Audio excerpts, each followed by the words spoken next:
Toy ny fiarahamiasa eo amin'ny anteny Merandolona sy ny mpiara-miombonantoka FES na ny Fondation Frédéric Ebert Stiftung dia nisy ny dinikasa ny tanterahana teny amin'ny anteny Merandolona Pefilo nahitana ny solotenan'ny FES Andriamatoa John Miandrarivo sy ireo avy amin'ny sapandraharaha mpiara-miasa akaiky mahakasika ny vondrom-boakapatra Itsinjaram-pahefana teto anivon'ny androm-panjakana faharoa ity. Nitarika izany ny talemy andraikitra ny fanaparia-pahefana Andriamatoa Randrianambinina Christian Saint Robert sy ny talen'ny fampandehanandraharaha Ramatoa Randrianasolo ny Artina ary ireo solotena avy amin'ny questeur voalohany ny anteny Merandolona notariny mpanolotsaina Andriamatoa Ramanandrason Henri ny alarobia fa 9 febroary 2024 lasa teo. Tombanezaka sy fanatsarana ny sehatry ny fiarahamiasa eo amin'ny ankapobeny eo amin'ny rotonta mba hisian'ny firoborobona sy ny fampitomboana ny traikefa eo amin'ny piasan'ny parlemanta dia ny anteny Merandolona sy ny anteny Merapirenena manomboka izao no tanjona ka miainga amin'ny fanavaozana sy ny fomba fiasa mba tera-bokatsoa amin'ny vahoaka eny anivon'ny vondrom-boakapatra manerana nosy. Isiaraka izany ny lamina vaovao ho raisin'ny FES na ny Fondation Frédéric Ebert Stiftung ka hatomboka ny 7 febroary 2024 ho avy izao ny fiofanana izay hanofanana ireo mpiasa ireo eny anivon'ny parlemanta ireo. Fotoana vaovao any projet de coopération parlementaire amony 2019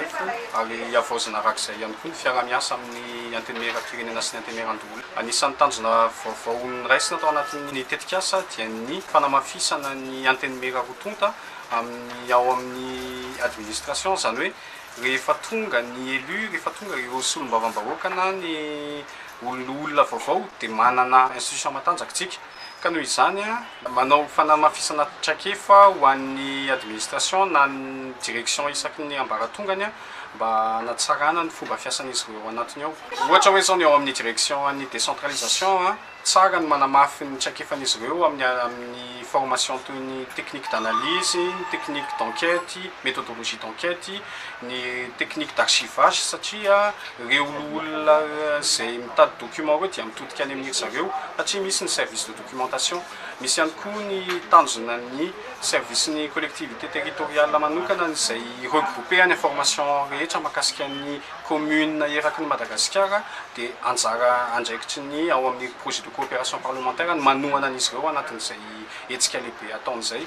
Ety amboalohany dia nipiasa eo anivon'ny fandraharahana na ny fanaparia-pahefana na ny direction de la décentralisation eto anivon'ny anteny Merandolona no hahazo izany fiofanana manokana izany izay hiopana indrindra amin'ny loha hevitra hoe technique d'analyse sy technique d'enquête ary ny technique d'archivage no votoatin'ny fiofanana hatao mba hahafahana manangona ireo tahirikevitra na documentation mahakasika izany. Hisy araka izany koa ny fitrandram-baovao miainga any anivon'ireo commune misa 590 manerana nosy eto Madagasikara izay ny anteny Merandolona no misolotena mivantana azy io eto anivon'ny fitondrana foibe araky ny andininy fa raiky amby 20 voafaritry ny lalam-panorenana. Hetsika tafiditra indrindra amin'ny fampivoarana ny fomba fiasana ny tanjon'ny tetikasa fampiofanana ity na ny projet de coopération parlementaire. Izany no hatao dia mba hahafahana mandrindra ho amin'ny tsaratsara kokoa ny fomba fiasa eo anivon'ny parlementaire sy ny FES andaniny ankilany kosa dia ny parlemanta sy ny fitondrana mpanatanteraka dia ny ministera ny atany sy ny fitsinjaram-pahefana.